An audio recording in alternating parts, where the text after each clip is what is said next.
Live from the world's capital markets, here are the latest financial headlines brought to you by News Factory. Hello and welcome to Wednesday's financial news.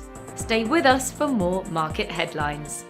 The dollar got a slight bump of 0.1% against the yen in the last session. The Williams indicator is giving a negative signal. The Bitcoin-dollar pair plummeted 1.6% in the last session. The RSI is giving a negative signal.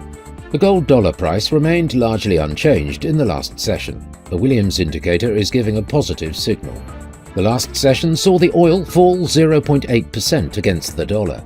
The CCI is giving a positive signal. Coming up, the choices from our chief analyst for today.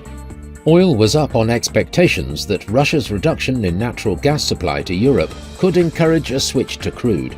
But concerns over weakening fuel demand on an expected US interest rate hike capped the gains. The dollar rose against the basket of major currencies after 3 straight sessions of declines ahead of a US Federal Reserve policy statement, while concerns over the possibility of another Russian gas supply cut weighed on the euro.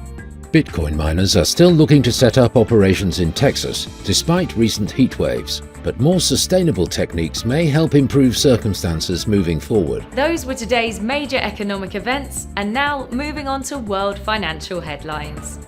Germany's GfK Consumer Confidence Survey will be released at 0600 hours GMT, Japan's leading economic index at 0500 hours GMT, Australia's Consumer Price Index at 0130 GMT. The US durable goods orders will be released at 1230 GMT, Germany's 10Y bond auction at 0930 GMT, Japan's coincident index at 0500 GMT. We hope that you've enjoyed Wednesday's market outlook.